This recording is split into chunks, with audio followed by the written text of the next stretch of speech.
Okay, good afternoon, everybody. A packed room today. Thank you all for coming.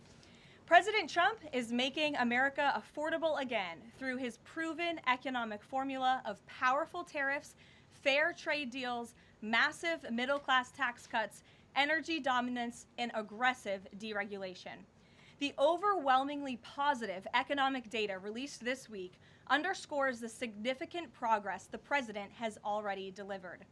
Tuesday's CPI report marked the latest confirmation that President Trump has defeated Joe Biden's inflation crisis.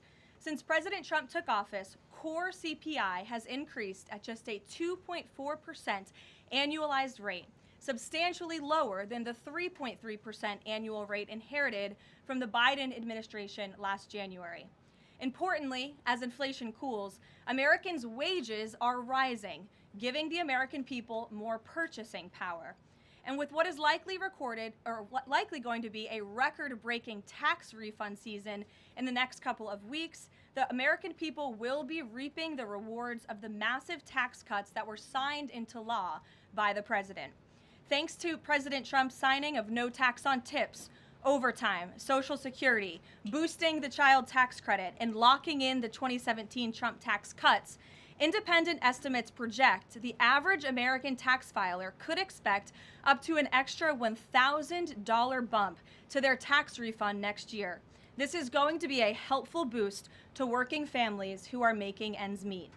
On the energy front, the national average price for a gallon of regular gas this week fell to its lowest level in 5 years, thanks to President Trump's drill baby drill agenda. According to Gas Buddy, the average price for regular gas on Monday was below $3 per gallon in 43 states, below $2.75 per gallon in 30 states, and at or below $2.50 per gallon in 17 states. In fact, gas prices were below $2 a gallon at stations in at least 19 states. Don't forget, this was unheard of just a couple of short years ago. Overall, drivers are projected to spend $11 billion less at the gas pump this year than they did last year, resulting in hundreds of dollars in critical savings for the average American family. We're also seeing the housing market rebound as borrowing costs ease and income growth outpaces home price gains. According to a new report also released this week from the National Association of Realtors, existing home sales in December rose to their fastest pace in 3 years. To further improve housing affordability, President Trump has recently announced and directed Fannie and Freddie to purchase $200 billion worth of mortgage bonds. As a result of these actions, mortgage rates have fallen to their lowest level in years. As of last Friday, rates for the average 30-year mortgage are down more than 1 full percentage point. Because of these significant declines, monthly housing payments are now at their lowest level in 2 years, and we expect this decrease to continue. As someone who was enormously successful in real estate, President Trump understands that owning a home is about more than just having a physical asset. It's about empowering young people to stake their claim in the American dream. It's about giving newlyweds a place to make their own and start a family. It's about promoting the spirit of hard work, determination, and yes, the rugged individualism that has made America the greatest country in the history of the world. President Trump knows America is strongest when it's a nation of owners, not renters, and he is determined to unlock that opportunity for as many Americans as possible. That's why he will outline additional housing initiatives during his major speech in Davos next week, and we look forward to seeing many of you there. Finally, this morning, President Trump unveiled a healthcare plan for America called the Great Healthcare Plan, and a video message detailing his solutions to lower costs for all Americans and significantly improve our healthcare system. The Great Healthcare Plan will accomplish this through 4 common sense pillars. Number 1, permanently lowering prescription drug prices. Congress can get this done by codifying President Trump's historic Most Favored Nation initiatives into law to guarantee Americans the same low prices for prescription drugs that people in other countries around the world pay. Additionally, by increasing consumer choice by making more verified, safe pharmaceutical drugs available for over-the-counter purchases. Number 2, the Great Healthcare Plan will stop sending big insurance companies billions in extra taxpayer funded subsidy payments and instead send that money directly to eligible Americans to allow them to buy the health insurance of their choice. Additionally, by funding a cost-sharing reduction program for healthcare plans and ending kickbacks from pharmacy benefit managers to large brokerage middlemen.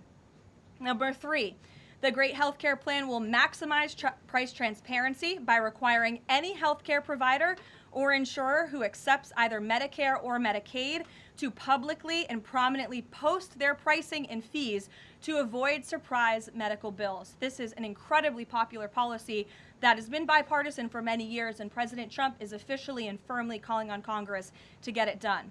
And number 4, holds big insurance companies accountable by requiring them to publish rate and coverage comparisons up front on their websites in plain English so consumers and everyday Americans can make the best purchasing decisions for them and their families.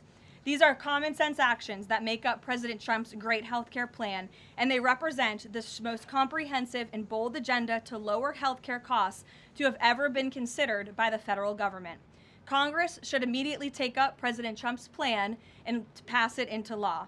For Americans watching at home, you can visit greathealthcare.gov right now for more information on the Great Healthcare Plan. And with that, we will open it up to questions. In our new media seat today, we have a familiar face, Riley Gaines. I'm surprised it took us a year to get you here, but I'm very happy to see you. I know you have a new podcast, The Riley Gaines Show. And so thank you. And you brought a beautiful baby and your lovely husband, too. So thank you so much for joining.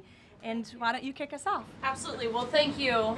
First and foremost, congratulations to you. Being a girl mom will change your life in the best way possible. So excited you get to shop all the pink and the frilly and the bows.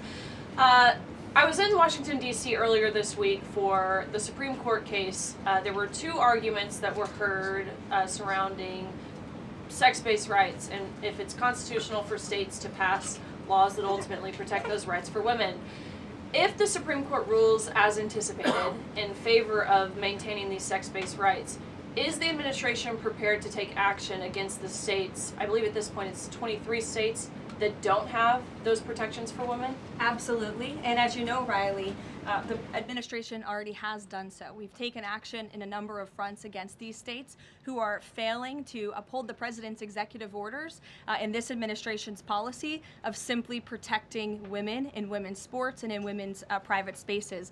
We've gone to the mat with large universities in this country as well to try to fight for what's fair and what's just for women and girls across the country. So I know you were at the arguments. I listened to them myself as a woman and as a former athlete, and I think the president speaks on common sense on this issue, that women's sports and private spaces should be protected, and that there are 2 genders, there are 2 sexes. That is not something we should be afraid to say in this country.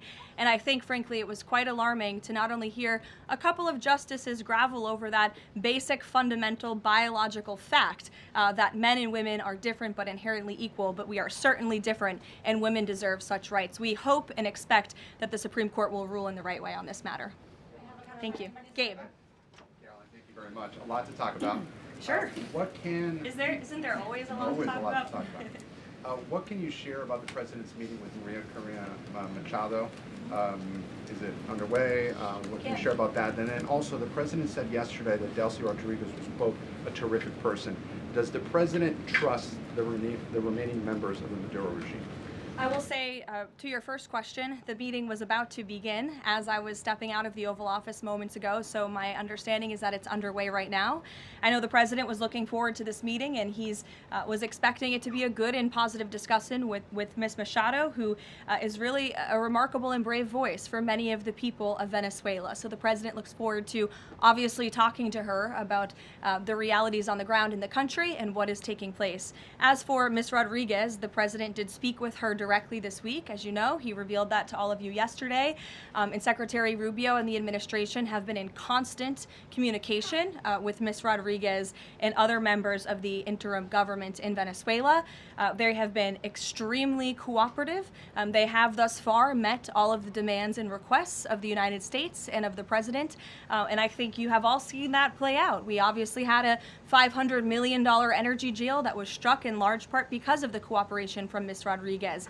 Venezuela and Ms. Rodriguez have also confirmed that they will be releasing political prisoners from Venezuela. There were 5 Americans who were recently released this week as well. So the president likes what he's seeing and will expect that cooperation to continue. And regarding the investigation into the leak that the president referenced yesterday, what is the administration's position on the Washington Post reporter? The Post has reported that she was told that she is not a target of the investigation. Does the administration believe she did anything wrong? And then also, what is the administration's position on the Pentagon Papers case from the 1970s that affirmed reporters' right to publish classified information under certain circumstances? Well, since this is an active investigation, I don't want to comment on it much more than what we did yesterday to obviously confirm the investigation, and I can confirm what the Attorney General stated and the President as well, which is that the individual, unfortunately a contractor at the Pentagon, chose to unlawfully leak classified and very serious information to this Washington Post reporter. Hence why the reporter's home was looked into by the FBI, rightfully so. And the administration is not going to tolerate leaks, especially from within the national security apparatus of the United States government, that put our nation's integrity and our national security at risk. Full stop. The president will not support that. I know the Secretary of War will not support that, and it will not stand. And legal action will be taken against anyone, whether it's a member of the press or whether it's an employee for a federal agency who breaks the law. If you break the law and if you endanger our men and women in uniform, you are going to be held accountable, period, full stop. But Jackie. Does this administration believe that this reporter or any reporter has a right to publish classified information under certain circumstances? Look, I think that we do not believe that individuals who have been given the privilege of holding a top secret clearance should be illegally leaking that classified information, and I know the American people agree with that.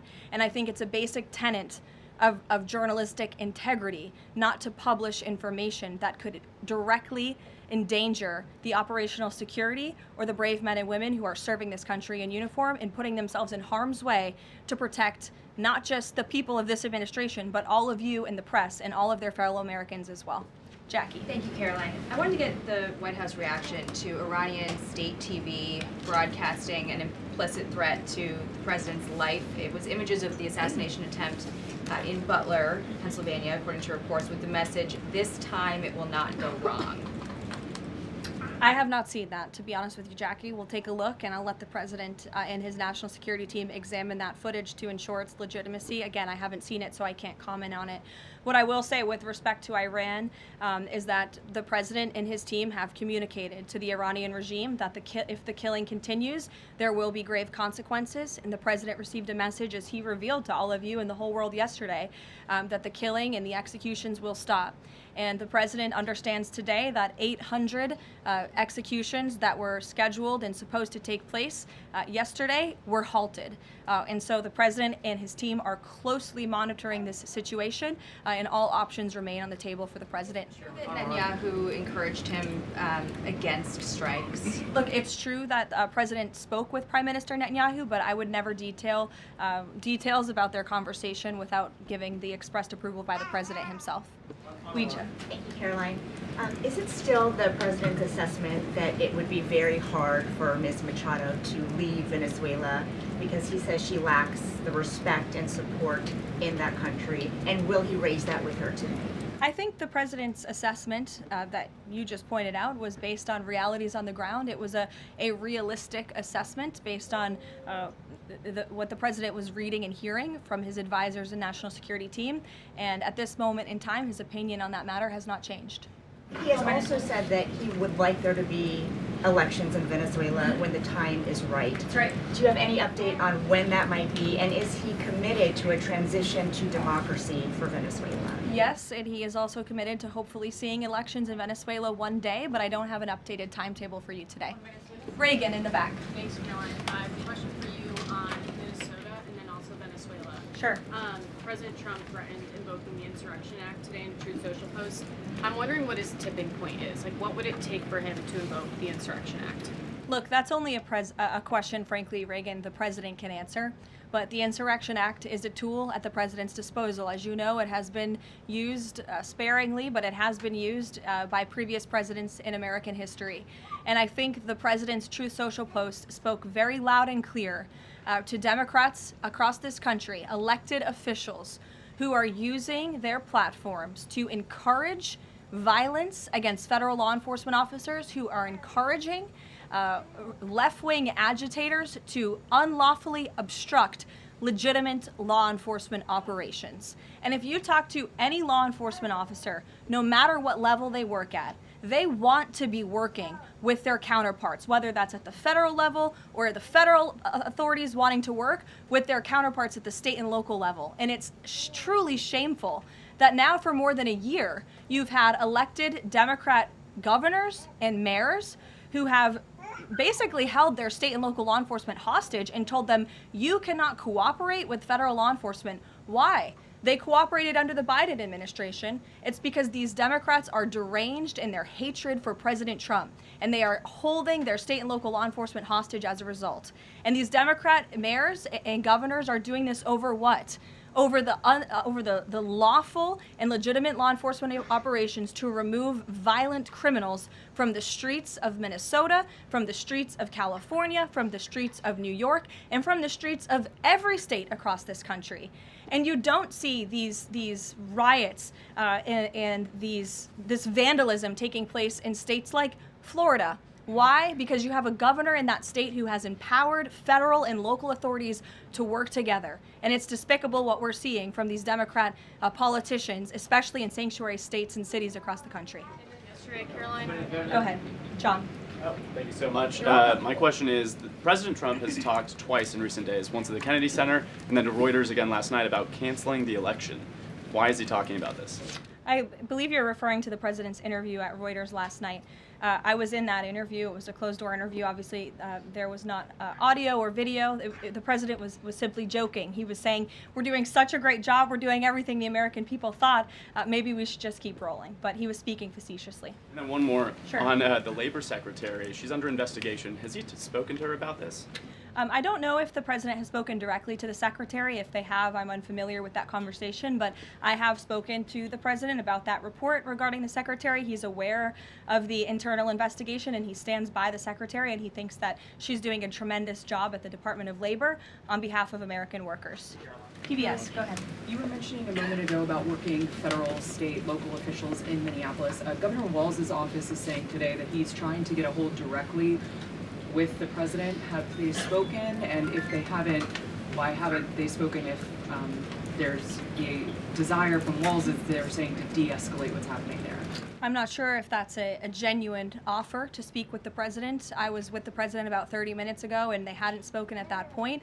Look, the president is always willing to answer the phone when people pick up and call. When there was another tragic shooting many months ago in Governor Walz's state, he spoke directly with the governor. But I would ask that the governor stops inciting the harassment and illegal obstruction of law enforcement in his state.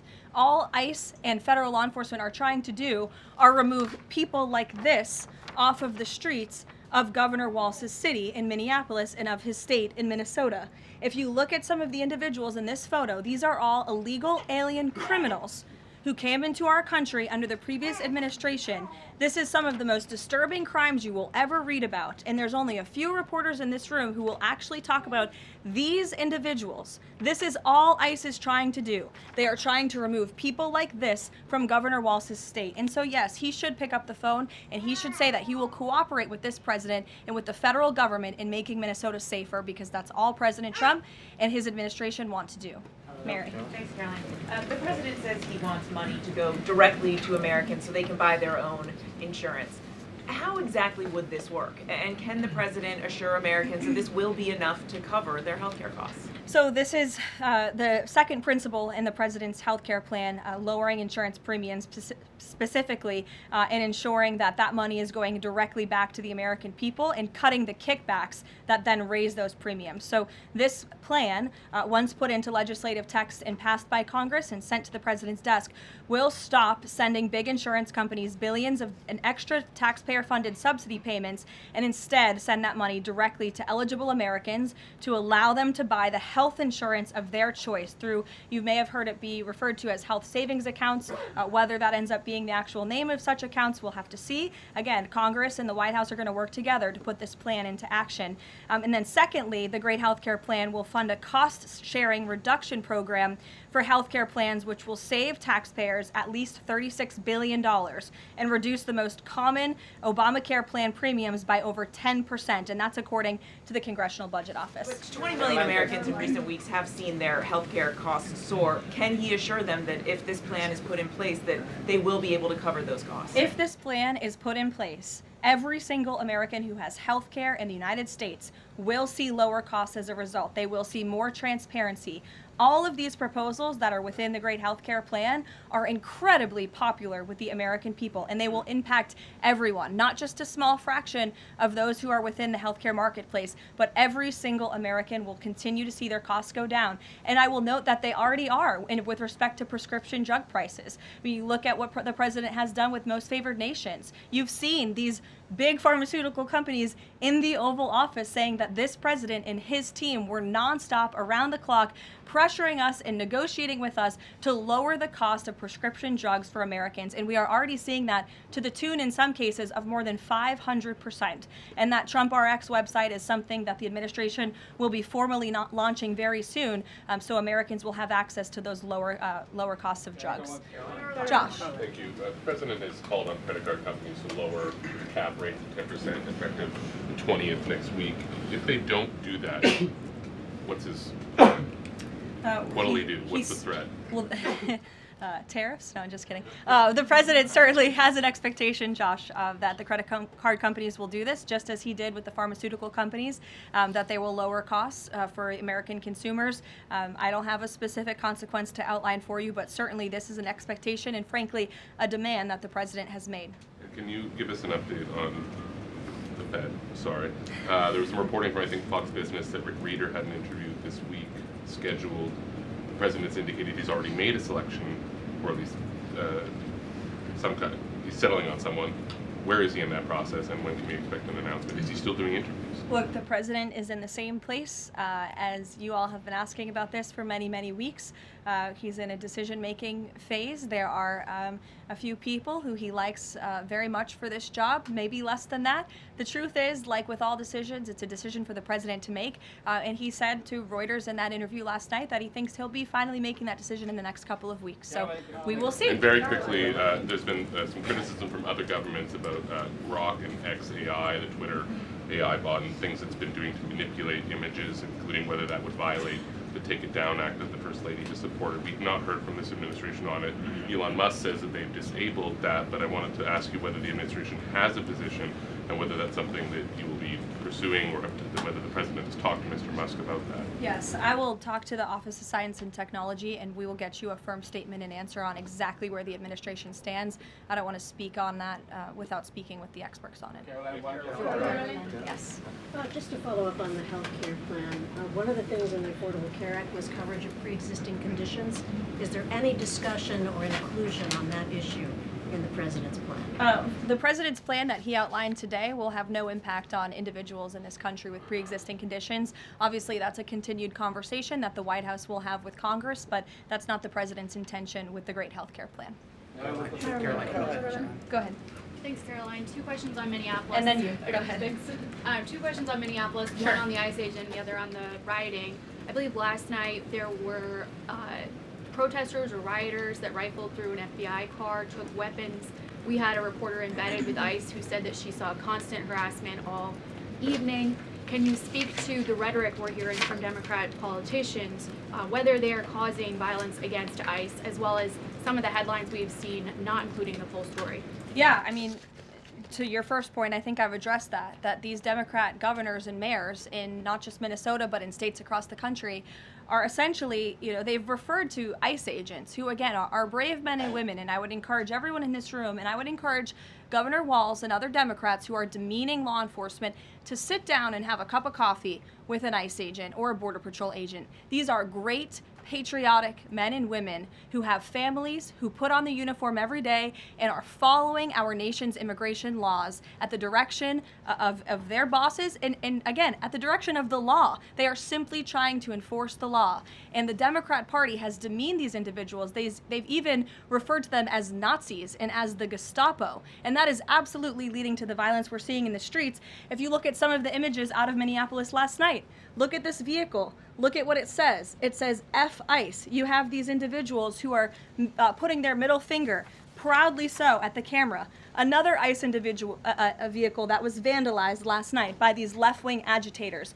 People don't do this without encouragement from people in power who make them feel like it's okay.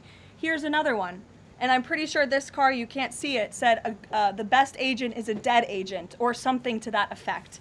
This is despicable rhetoric that we're seeing, and the media is absolutely complicit in this violence, because if you look at the headline from CNN, protests erupt after federal agent shoots man in Minneapolis, that is not the story, that is not the truth. If you actually want to know the truth, you can look at what the Department of Homeland Security released, which is that this ICE agent was executing a targeted operation against a Venezuelan illegal alien who was unlawfully present in the country. And when this ICE agent tried to detain the individual, 3 more of his comrades came rushing out of a house and started ambushing and attacking the ICE agent. They used a shovel or a broom to smash his face in. And so yes, that agent had to use self-defense and take up his weapon to protect his own life. That is what's happening on the streets of Minneapolis. That's what's happening on the streets, unfortunately, of these Democrat-run cities and states where you have elected officials who are encouraging such violence against our brave men and women in law enforcement. Thank you, Caroline. 2 questions. First, a follow-up on one of my colleagues who asked you about the president's interview with Reuters. You said that he was joking about canceling the elections, but Americans for generations have fought and died for democracy, for this democracy. Are you saying that the president finds the idea of canceling elections funny? Andrew, were you in the room? No, you weren't. I was in the room. I heard the conversation, and only someone like you would take that so seriously and pose it as a question in that way. Second, Philip, go ahead. Thank you, Caroline. Senator Elizabeth Warren said that the president called her earlier this week to discuss caps on credit card interest rates. I'm curious, would the president work with her and other Democrats in Congress on a legislative fix to this issue? I think the president would work in good faith with anyone in Congress for a good legislative fix that would benefit the American people. And that's precisely why he called Senator Warren earlier this week on that matter. Thanks, Caroline. Earlier, you were just defending ICE agents generally, and earlier on, Secretary Noem spoke to the media, and she said, among other things, that they are doing everything correctly. 32 people died in ICE custody last year. 170 US citizens were detained by ICE, and Renee Good was shot in the head and killed by an ICE agent. How does that equate to them doing everything correctly? Why was Renee Good unfortunately and tragically killed? Are you asking me my opinion? Because an ICE agent acted recklessly and killed her unjustifiably. Oh, okay. So you're a biased reporter with a left-wing opinion. What do you want me to do? Yeah, because you're a left-wing hack. You're not a reporter. You're posing in this room as a journalist, and it's so clear by the premise of your question. And you and the people in the media who have such biases but fake like you're a journalist, you shouldn't even be sitting in that seat. But you're pretending like you're a journalist, but you're a left-wing activist. And the question that you just raised and your answer proves your bias. You should be reporting on the facts. You should be reporting on the cases. Do you have the numbers of how many American citizens were killed at the hands of illegal aliens who ICE is trying to remove from this country? I bet you don't. I bet you didn't even read up on those stories. I bet you never even read about Laken Riley or Jocelyn Nungray or all of the innocent Americans who were killed at the hands of illegal aliens in this country. And the brave men and women of ICE are doing everything in their power to remove those heinous individuals and make our communities safer. And shame on people like you in the media who have a crooked view and have a biased view and pretend like you're a real honest journalist. Kelly. Caroline, 2 quick questions on Iran. I wanted to ask first, just if you can say, how close was the president to potentially launching strikes last night, and was it the Gulf states that convinced him not to do that, as some of the region there have said? Well, look, Kelly, I know there's been a lot of speculation in the media about what the president is going to do at any given moment or any given night. And I would say a lot of these stories, to be honest with you, I've been reading them, and they've been based on anonymous sources who are pretending or guessing to know the president's thinking. The truth is, only President Trump knows what he's going to do, and a very, very small team of advisors are read into his thinking on that. And as I just told you, he continues to closely monitor the situation on the ground in Iran. And as we saw yesterday, he had heard that the killings and executions would stop. And we have seen 800 people, their lives have been spared as a result of that. The president continues to closely monitor, but also keep all of his options on the table.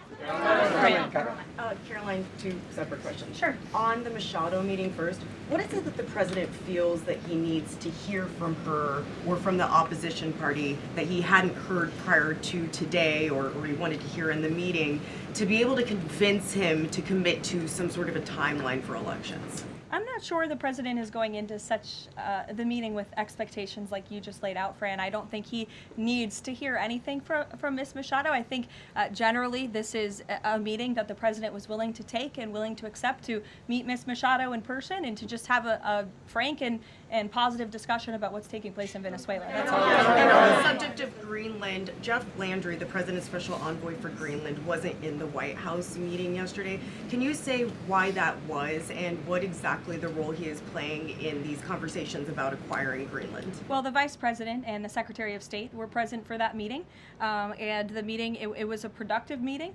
It was a good meeting, and in that meeting, the two sides agreed to really establish a working group of individuals who will continue to have technical talks on the acquisition of Greenland.